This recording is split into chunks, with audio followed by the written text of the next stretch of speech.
Okay, welcome to week 3 of the summer podcast. We have a wonderful guest, Mr. Wyatt Levine. Finally caught him in town. You were in Dakotas last week, right? Yeah, just got back yesterday. And I leave for Mobile tomorrow. And so it's pretty rare we get to see each other. Finally cross paths for a second. So anyways, happy to have Wyatt on here. We're going to go through some amazing things that happened last week. We're going to cover some announcements, some housekeeping things, because we're going to be having rookies coming in for the next, 2-3 weeks. But yeah, let's get right into it, huh? Let's do it. Okay. All right, so with housekeeping, first things first, if you haven't subscribed to the Top 1%er channel on YouTube right here, go ahead and do that. Johnny, who's our editor, he's amazing. Freaking love you, Johnny. He's going to throw it somewhere on the screen here, so you can go ahead and subscribe. All right, dinner goal last week was improve 10% week over week. Yep. So we had 3 offices that hit it. We had Dakota South, shout out to you guys, Houston North, and Mobile. Hopefully you guys got some good grub on Vivint last week. And this week, dinner goal week 4, here it is. First half of the dinner goal is going to beat your first half of last week by 20%. Then the second half of the dinner goal is going to be earned if you beat the second half of last week by 20%. So go get it. Okay, quick review of the weekly draw. Remember, it is also broken into 2 parts. First part is April 14th through the 15th. 200 minimum weekly draw. Advance off of October back end. Remember that. It's limited to rookies only, so if you're a sophomore or vet, don't even think about it. And you have to be living in Vivint housing. And then you have to record 40 hours or more per week. Second timeline date of the weekly draw is this June 16th to August 3rd. Everything else is the same. The only difference is that you have to have 1 install new that week in order to get a draw.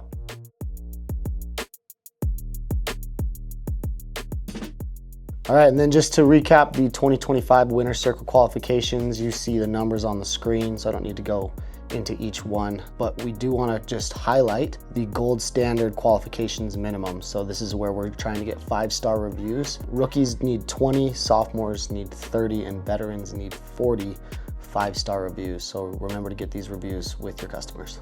Okay, and then just a reminder of the late night sales install policy. So we've got to be out of the customer's home by midnight. That includes the technicians. So we have a cutoff for dispatch at 10:30 p.m. So dispatch by 10:30 p.m., technicians can come and get started. They just have to be out of the house by midnight. Just a reminder. Another reminder, the rankings, you're gonna see people that are ranked with the same number of FE+. The tiebreaker is going to go to PRMRs. All right, let's jump into competitions. So we have one that just started on Monday. So by the time you guys see this, you're probably gonna be on day 3 of 30 Days to Pro. Day 1, expectations with Cheyenne Thatcher. This is my suggestion to you area directors. Every year during 30 Days to Pro, I did my training in alignment with whatever the topic was for this day. You don't have to do this is just a suggestion. It made it really, really good at the beginning of the summer for me to just honestly have 30 of my trainings pretty much half done and planned out on the schedule, and it made it easier to kind of dive in deeper on the topics, because the 30 Day to Pro videos are awesome, but we can usually go a little bit deeper. So just a suggestion, but all of you guys should be getting text messages every morning with the link of the day's topic in the video. Get with your manager if you're not getting a text message every morning, because it makes it so much easier to just get that reminder in the morning. Reminder, Viper is going to start May 12th, so gear up for that one. It's going to be a good one. All right, let's get into the recognition. Wyatt, you want to start us off with the rookies? Let's do it. Big numbers from the 3rd week of the summer already from some of these rookies. Coming in at number 10, we had Pedro out in Mobile. Number 9, Lincoln Floyd had 3 FP+ out in Dakotas. Number 8, Hunter Rios with 3 as well out in Mobile. Number 7, we had Brendan Hildenbrand with 3 out in Houston North. Number 6, we had Dalton putting in 4 FP+ out in the Dakotas. Good job, Dalton. Number 5, we had Jacob Collin with 4.3 EFP out of GM Eastvale. Number 4, Luke Allen with 5 out in Mobile. Number 3, Colby D with 5.4 FP+ out of the Dakotas. And then number 2, last week, number 1 spot, Gage Sweet with 6 FP+ out in Des Moines. Our number 1 rookie on the week was Mr. Matthew Starks with an S on the end. Good. This kid's freaking amazing. Stud. This is his first week out in market. He had some preseason sales, but first actual week in market. FP+ was 8, but he actually surveyed 10. Wow. So kind of cool. We had a huge day out there in the Dakotas on Saturday. Matthew was actually in my car, and so we had the techs completely backed up. We had already hit our daily goal, and our weekly goal of 100 surveys. And so we had dinner goal scheduled to kind of get done a few hours early and have everyone go get some food. Matthew was not done. He's like, no, dude, I gotta hit double digits. Even though I've surveyed 10, I want to hit 10. So I didn't want to stay out all night. So I was like, you knew he was gonna hustle. Oh yeah, he was going all night, dude. So I'm like, all right, bro, well, you can have my car and I'm gonna Uber to dinner. So I left him with the car and he didn't end up pulling him down, but I was just still so proud of him for trying. And I told him, I was like, dude, at least now you don't sit at dinner wondering like, what could I have done if I stayed out? You know, you left it all out there. And 8's a huge week. But yeah, he's hungry. He said he's gonna do 12 this next week. So I guess we can kind of put a little target on him. And also Gage, he doesn't know you, but he said he's coming for you as well. So oh boy, you got some targets right there. Boy, right now it's between Gage and Matthew, isn't it? Well, I think there's a lot of names that are. Well, I've only seen those two. If there's a lot of names, let's see them. Huh? We're only on week 3, but good shout out to you, Matthew. But yeah, let's watch these two duke it out and see whoever else is going to get in their hat in the fight. I like it. That's it, sophomores. Here we go. Coming in number 10, Cornell Green, 4.2 out of Mobile. Number 9, Craig Hunnell, 4.5 out of Macon. We've got Drew Gira, 4.9 out of Beaumont Laredo. We got number 7, Taylor Tenaple, 5 out of Houston North. Number 6, Spence Means with 5 out of Mobile. Number 5, Charlie Munn, also out of Mobile. Number 4, Nate McAdam with 6 out of Des Moines. Look at these pictures, dude. We got some thugs coming in on the sophomore leaderboard. I love it. Jaden too. It's funny. All right, rounding off top 3, we got Jaden Ford with 6 out of Dakota South. And number 2, AJ Martinez with 9. Dude, he was so close to double digits. 9. Still cramping. Out of Mobile. So great work to you, AJ. And our number 1 sophomore is Mr. Josiah Carr out of Des Moines, Iowa. Check that out. Double digits. Double digits. Only person hitting double digits this week as a sophomore is Josiah with 10.4. Proud of you, Josiah. Good work, dude. All right, veterans top 10 from the week. Number 10, we had Josiah Doris with 8 out of Dakotas. Number 9, Nick Cad with 8 out of the Dakotas as well. Number 8, Nick Melson. This is a name we used to see all the time. Yeah. And good to see him on the leaderboard. This is great. Definitely. Happy to see you back up there, Nick. Also with 8 out in Des Moines.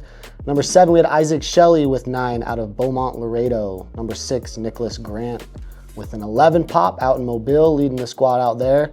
Number 5, Ben Sokensange. He's having a heck of a year so far.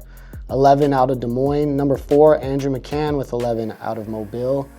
Number 3, we had Collier Swearingen with 11.3 out of Beaumont Laredo. Okay, got to stop you here. Yep. So Collier, I got to give you a massive shout out. I was talking to Russ, and Russ mentioned, dude, the week of the 21st, you hit your best week of your career. Then you just did it again this week with 11.3. So 2 career bests back to back. Yeah, already with only 3 weeks in the summer. Wow. Dude, you are on fire, Collier. Do it again next week, brother.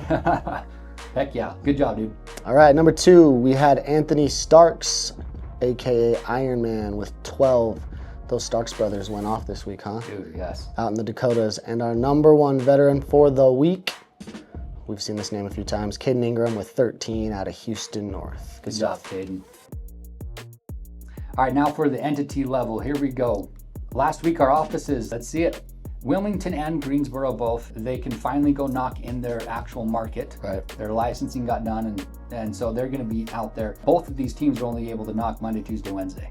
So I expect their numbers to be a little bit low, but we'll pick it back up next week. So we'll say Wilmington got to market Friday night, got settled in, and they decided to go out on Saturday. They didn't get on the doors till like 3:34.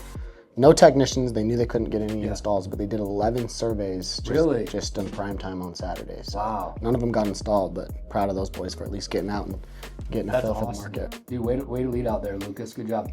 All right, number 7, Greensboro at 29. Number 6, Houston North with 34.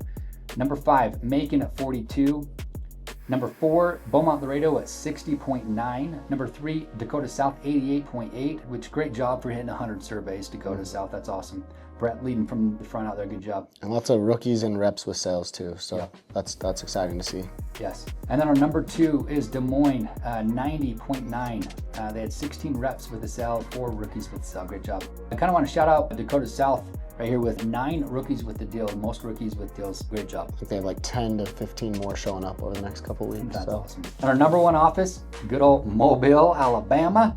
Great job to you with 99.8. Dude, so close, Nick. So close. 20 Definitely surveyed enough. You did. Oh yeah, definitely hit enough surveys. 20 reps with the cell, and I got to kind of go back here a little bit, but you guys did incredible having 13 rookies with the cell, 46% rookies with the cell. That's incredible. That's really good. Company average is about 30%. So that's awesome. Great job to you, Nick and company. All right, our top 5 management groups, we had Grant Hoagland with 38 FP+. Number 4 is Will Poles with 42.9. Number 3, Ben Sokensange with 45.8. Number 2, Nicholas Grant with 89.4. And Mr. Brett Barber breaking 100 in his management group. Good work to you, Brett, with 100.2 FP+. Great job, Brett. Proud of you, dude. All right, for senior management last week, here we go. Trent Wood, 134. Lucas Duquette, 143. And Nick Grant, 189. Great job, guys. And then Mr. Wyatt Levine's region, 332, with an office moving, only knocking 3 days, still was up 10% from last week to this week. Yeah. 30 accounts. Great job, dude. It's awesome. Appreciate it. Last week we did 471. We did dip a little bit. We're going to be hitting 500 plus this next week, though. Mark my words, I know it. You guys are all awesome. Appreciate the hard work you're doing out there. Okay, here's the area director slide of last week. This slide, you'll see different colors. The mark is this, 8. 8 is the mark for area directors. If you're under 8, but above 6, you're in yellow. And if you're under 6, you're in red. So you gotta stay out of the red zone.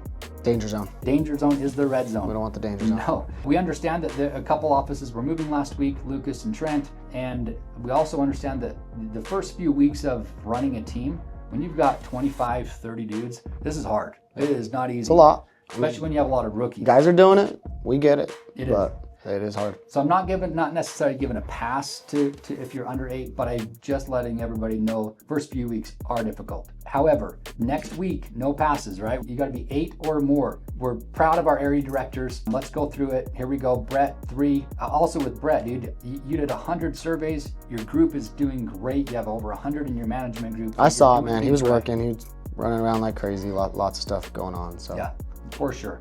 And I know Brett will pick it back up. So we're good. Russ Smoot, got to get out of that danger zone. We got Josh Herrera and Will Poles both at 7. And then big shout out to double digits, area directors in double digits. We got Nick Grant with 11, Ben Sokensange with 11, and Caden Ingram with 13. If you see your area director in the red zone, what we got to do? Manager, danger manager. I like it. I like it. Danger zone. Danger manager. Get out of the danger zone. But then just be like, are you okay? I know you're going through a lot, buddy. Just like try and help him a little bit. Yeah. But maybe don't use the word buddy. Yes, just don't do that one. You're right. All right, so we're doing the new segment this year called the Gold Standard. This is the Saturday standouts, usually 3, 4, 5, and who knows how many more we'll see this year. But you got to do at least 3 to get a little gold star in your forehead. So the 3 spots on Saturday, we had 4 of them. We had Dalton, we had Caden, Nick Melson, and Will Poles all putting in 3 spot on Saturday. All right, and then for our 4 spot, 4-piece McNugget, we had Nicholas Grant out in Mobile. Then we got Mr. Ben Sokensange. Great job to you, Ben, hitting 4 on Saturday. Next 4 spot is AJ Martinez. I don't know how many 4 spots he's had, but I can't imagine a ton of them being a sophomore. I know. So we got to give a shout out there. Then we're going to go to the 5 spots. Dude, check this out. Collier Swearingen, 5 on Saturday. Dude, 5 is freaking hard on a Saturday. You're cranking all day long. Great job to you, Collier. Tony Starks with 5. He actually surveyed 6. We thought he was going to put up a little 6-piece. 5 is all right, bud. He didn't mean to call you bud. Our top office on Saturday, let's give it up to the Dakota South. Again, great work to you out there. 26 FP plus, 14 reps with cells, and 6 rookies with cell on Saturday. Look at that. Honorable mention, Mobile actually surveyed 30. Okay. They didn't get, I think they got 22 of them in, but both Mobile and Dakota is just absolutely dominated on Saturday. Good job. All right, now for my favorite part of the podcast, we're going to go into the T1P MVP. We ready for this? Kind of flows off the tongue, huh? It does. I like that. You can do a little drummer. AJ Martinez. Pew! Sophomore out of Mobile. Dude, this is incredible. Look at this. Year to date, he's 43 FP plus, He's already at 22 FP plus on the summer. He is the #1 sophomore in the top 1% senior region. He is the #2 sophomore in Evo division, which is incredible. It's huge. He did 4 FP plus on Saturday, which secured him double digits on the week. And this is incredible. The Saturday before the office started, AJ got there a little early and he's like, dude, I want to go out and sell. And he went out all by himself, no one else. And he sold 5 on Saturday before the office even started. Saturday before. Isn't that incredible? Dude, Awesome. That kid's a dog. He's getting it done. I love it. We got a lot of dogs in the region. Oh, yeah. Dude, AJ, proud of you for making the T1P MVP and looking forward to seeing a lot more from you. Good job. We're going to add one last part of the podcast every week. It's going to be the T1P Fuel Up. A little something to fuel you up for the rest of the week to get you going. So here's the thought. Your paycheck is a reflection of your belief in yourself. Don't you think? We are 100% commission with this job. Every door you knock, every pitch you give, every objection that you overcome, it all starts here, right? You have to visualize it, you have to think about it, you got to believe it. When you're out there and you're going through everything, remember to stack the wins. However big or small they might be, just stack those wins because it's going to help build that confidence for you. And then you really just got to show up every day believing that you can do it, believing that you can have the amount of success that you deserve, right? Every one of you deserve a ton of success this year. You're doing something extremely hard. So there's a book that I started reading when I very first got into this job, and I don't even remember, I think it's a Brian Tracy book, but I remember what stood out is that we operate within about 20% above or below where we believe we should. Oh, right? yes. And so when we're doing really, really good, almost better than we think we should, we almost kind of take our foot off the gas and we self-sabotage. And if we're so far below where we think we deserve to be, we'll kind of increase our intensity and increase our work ethic. But like whatever our benchmark of where we believe we should be, we usually have a hard time operating too much above or below that, right? And so when guys are going out and at first they're just learning, right? But these experienced guys, when they're having really, really slow weeks, week after week, I tell people like, that's not a sales issue, that's a self-respect issue. Like you need to really look within yourself and figure out what do you think you deserve? What do you believe that you should be doing? Naturally, you are going to start making changes and adjustments to fall into that category. All right, that's it for the podcast this week. Let's do 2 clap, huh? Ready? 2 clap. Peace out.